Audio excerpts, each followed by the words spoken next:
Hoje nós iremos falar sobre o que Jesus faria em meio às várias circunstâncias que ele, como homem, veio aqui na Terra, passou também. E são experiências assim que a gente tira para o nosso dia a dia. Às vezes pensamos assim, estamos sozinhos, precisamos de uma resposta, vamos a uma amiga íntima, vamos a uma pessoa da empresa onde trabalhamos, pessoas aleatórias, mas esquecemos de Mateus 6,6, que ele diz que a gente pode entrar num lugar secreto, que pode ser no teu quarto, você vai orar a Deus em secreto, e em secreto, aquela oração que você fez em secreto, Deus ele vai te responder como? Em público. Como assim? Ele vai usar várias formas, ele vai usar várias maneiras para te dar uma resposta daquilo que você quer. Olhamos para a história de Jó. Jó ele tinha tudo, ele era um homem bondoso, ele atendia os órfãos, ele sempre cuidava bem dos seus empregados, ele sempre estava ali de bom coração. Quando ele fazia algum banquete, ele fazia questão de chamar muitas pessoas da sua redondeza. E Jó ele tinha também uma preocupação muito grande com os seus filhos. Jó, depois que seus filhos faziam banquete, ele se preocupava em como os filhos estariam fazendo esse banquete e para quem os filhos estariam oferecendo esse banquete. E o que Jó fazia? Ele fazia um jejum pelos filhos. Ele fazia aquele momento de dedicação e oração aos seus filhos. Temos que ensinar os nossos filhos a andar diante de Deus, né? E temos que instruí-los, né? Que em algum momento da vida, se algum deles fraquejar no momento ali da sua trajetória na vida, ele vai saber todo o ensinamento que ele teve e vai saber sim o que é a verdade e qual é a decisão a tomar, né? Então é isso. Às vezes assim, podemos ter muito dinheiro, um bom cargo, viajar, comer as melhores comidas, estar em companhia das melhores pessoas e não nos damos conta que um dia tudo isso passa, que a nossa vida é um livro, são capítulos, todo dia acontece algo novo e tudo que acontece nós iremos sim dar conta, né? Iremos prestar conta de tudo que fazemos. Isso é para ter medo? Não. Por quê? Porque nós temos aqui, ó, nós temos a nossa bússola que Deus deixou. E muitas vezes as pessoas falam assim, mas por que a Bíblia é tão grande? Por que a Bíblia demora tanto para ler? Porque a Bíblia é um livro para a tua vida. A Bíblia é uma bússola, é aqui um mapa que você deve consultar todos os dias. Então, o objetivo da Bíblia é que você leia, que você guarde ela no seu coração, que você não só leia, você tenha entendimento daquilo que você vai ler. Por quê? Porque a palavra diz também que nós devemos fazer o ide. Ide a todo mundo e pregai o Evangelho. Então, nos 4 cantos do mundo temos que pregar. Então, é nos 4 cantos do mundo que temos que pregar o Evangelho, que está aqui dentro dessa palavra. Isso. E quando você tem um desafio do dia a dia, quando você precisa de uma resposta, quando você precisa tomar uma decisão, que é aquela decisão que vai valer para a sua vida, valendo que qualquer tipo de decisão que você tome, ela vai valer para a tua vida toda. Então sempre temos que pensar, o que Jesus faria? Fazer essa pergunta para ele, Jesus, o que tu faria no meu lugar? Qual a resposta que eu devo tomar? Como eu devo proceder? O que eu devo falar? Como eu devo agir? E quando você faz isso, ao mesmo tempo você se distancia de várias pessoas. Começa mesmo com o vínculo que você tem na sua casa, diante da sua família, diante dos seus amigos. Por quê? Porque é um momento de decisão, é um momento que você se separa e é um momento que você fala, aqui é Deus que vai comandar. Aqui estou sendo direcionada pelo Espírito Santo e Jesus vai me dizer o que eu faria. Então vai ter momentos assim de silêncio, vai ter momentos assim de lágrimas, por que não? Por quê? Porque é um momento decisivo da sua vida. Lembrando que o nosso maior objetivo aqui é pregar a salvação. É falar que Jesus vem e que Ele é sim a única pessoa que pode te salvar, que pode te livrar da depressão, que pode curar a tua doença, mesmo que ela seja aquela doença incurável. Tem muitas passagens da Bíblia que falam sobre a cura. Quando Elias estava andando, Deus ele preparou um lugar para ele, né? E uma mulher que era até bem de vida, ela olhou para ele. Então assim, as pessoas vão olhar a forma que você conduz o dia a dia, a forma que você se comporta no dia a dia. E ela falou com seu esposo era mais idoso que ela, e ela falou que sentiu a vontade de ter um lugar, né, para ele, que ele pudesse ter um lugar para descansar, para ter um repouso. E ele não andava sozinho, porque sempre Deus coloca uma pessoa que você se sente confiança em estar com ela. Deus sempre vai te direcionar. Se você está em companhias que você não confia, é porque Deus não está nesse negócio, tá? É porque você não perguntou o que Jesus faria, com que pessoas você deveria andar. E falando sobre Elias, teve o filho dela, ele falou para ela o que ele deveria fazer por ela, né? Pela essa atitude, por essa boa ação que ela teve com ele, de separar um quarto para ele, toda vez que ele passasse por ali, ele tivesse um lugar para ficar. Ela falou que não faltava nada a ela. E ele conversou com o moço que andava com ele, né? Para ver o que ele poderia fazer por ela. E ele observou que ela era mais nova que seu esposo e que eles não tinham filhos. E Eliseu falou para ela que ela ia ter um filho, né? E deu essa esperança para ela. Por mais que ela não falasse o que ela queria, ela tinha esse desejo no coração de ter um filho. E Elias falou que ela ia ter um filho, né? Depois de um ano, ela teve esse filho. E vamos falar agora sobre doença. Esse filho estava na roça com seu pai e ele sentiu uma forte dor de cabeça. Foi tão forte aquela dor de cabeça que ele teve, filho dela, que ele morreu. E o que aconteceu com ela? Ela ficou angustiada, ela ficou triste, porque ela sentia muita vontade de ter um filho. Só que ela teve um filho e o filho dela morreu. E quem falou para ela que ela ia ter um filho? Elias. Então, depois que ela viu que o filho dela tinha morrido, ela deixou o filho dela no quarto e falou para o seu esposo que ela iria atrás do Elias. Que ela iria atrás de Elias. Então ela foi atrás de Elias, falou com seus servos, né, para que levasse ela até lá. E ela foi. E quando ela chegou até Elias, ela chegou e falou, né, eu não tinha filho, você perguntou o que eu queria, o que você poderia fazer por mim. Eu falei que não precisava de nada, mas você falou que eu ia ter um filho. Eu tive esse filho, meu filho saiu com o pai dele, onde o pai dele estava trabalhando. E em um momento assim, que eles estavam lá juntos, ele sentiu uma forte dor de cabeça e ele veio a falecer. Como se ela falasse: e agora? O que você vai fazer? Como assim? Eu tenho um filho e agora o meu filho está morto. E foi você que veio com essa palavra profética para mim. Aqui tem 2 pontos. O que Jesus faria? No momento que você tem que falar algo para uma pessoa, você sente assim que tem que falar, sempre pergunte o que Jesus faria, o que você deveria falar. Temos que ter cautela, temos que ter muito cuidado com isso. E Elias era um homem de Deus, era um profeta de Deus. E assim como ele falou, né? Volte para casa e se alguém te perguntar como estão as coisas, como está a sua vida, você vai dizer que está tudo bem. Está tudo bem. E assim ela obedeceu, assim ela fez. Ela voltou para casa e esperou Elias. Quando Elias chegou, ele foi no quarto.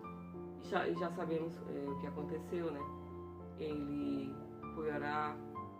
Ele se deitou em cima da criança para que a criança sentisse o calor do corpo dele. E ele orou. Quando ele orava, depois ele saía, não foi de imediato. Ele pediu para Deus. Deus foi guiando ele.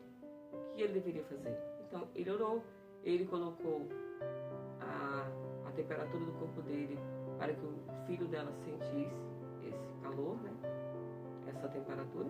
E ele começou a andar em volta da casa. Ele andou por andar? Não, ele estava confiando no Senhor, ele estava pedindo a resposta para Deus, ele estava obedecendo. E no momento da obediência, a gente tem que ficar atento no que Deus vai fazer. E assim ele fez. Se tu faz conforme Deus está te mandando, não tem erro. E ele fez a parte dele. Depois o filho dela ressuscitou, né? Depois o filho dela veio a ter vida novamente. Então é muito importante colocar nossa confiança em Deus, andar com as pessoas certas, falar algo que você pretende falar com a pessoa certa, seja a pessoa certa sempre vai ser Jesus, né? O Espírito Santo sempre vai te guiar. Mas se você sente de falar algo importante para alguém, que seja uma pessoa importante na sua vida, seja uma pessoa que tenha os mesmos princípios que você. Pode ser o seu esposo, sua esposa, seu irmão, sua irmã, um melhor amigo mesmo, a melhor amiga que você tem, né? Independente, Deus ele vai usar aquela pessoa certa.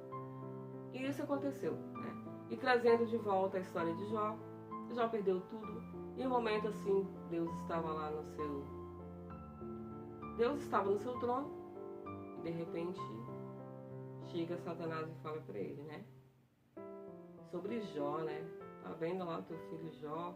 E Deus fala, não, o meu filho Jó, ele é meu servo, ele é obediente, ele é temente a mim. E ele começou a jogar a seta, né? Toca nas coisas dele, quero ver se você tocar nas coisas dele, quero ver se ele vai continuar sendo esse bonzinho, esse servo fiel. Aí o que Deus fez? Tudo bem, eu vou deixar que você toque nas coisas dele.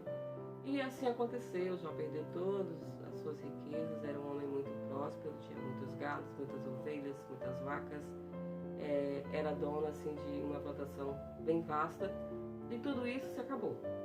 E quando aconteceu esses episódios, quem sobrou era somente algum dos servos para vir contar, para vir dar o recado para Jó. E Jó se entristeceu, e Jó assim ficou triste, porque perdeu tudo que tinha. E assim ainda foi pouco. O que aconteceu? Ele também perdeu os seus filhos, mas Jó não orava pelos seus filhos, não jejuava pelos seus filhos. Aqui fica uma parte bem importante. A parte que ele se dedicou a seus filhos, provavelmente essa dedicação dos seus filhos, Deus com certeza ouviu todas essas orações, esses jejuns que ele fazia por eles. Em prol disso, Deus permitiu que Jó ficasse sem seus filhos também, mas Deus protegeu seus filhos. E depois disso, o que aconteceu? Jó, ele ficou somente com um pedaço de telha, um caco de telha, para o quê? Para tirar as cascas de suas feridas. Porque o estado de Jó era lamentável. A própria mulher dele falou, amaldiçoa esse teu Deus aí, morre de uma vez, porque você tinha riqueza, você tinha filhos, você era temente a Deus, você era homem bom, você dava, você servia os órfãos, você cuidava bem dos seus trabalhadores, você sempre fazia o que era certo. E olha o que te aconteceu. E às vezes você pergunta também, assim como Jó, sou temente a Deus, faço jejum, faço oração, leio a Bíblia, me consagro, tenho sempre aquele momento para Deus. E o que está acontecendo com a minha vida? O que está acontecendo? Aí nesse momento você olha para os seus problemas e esquece que você tem um Deus. E você esquece de fazer essa pergunta: o que Jesus faria no meu lugar? Então, como se já não fosse pouco que ele estava passando, vem os seus amigos, 3 amigos, que diziam ser amigos, e começam a falar que Jó estava em pecado. Que ele confessasse logo esse pecado dele, para que Deus perdoasse ele. E Jó continua falando a mesma coisa. Eu não estou em pecado, eu não fiz nada. Eu não fiz nada. E Jó começa a se lamentar.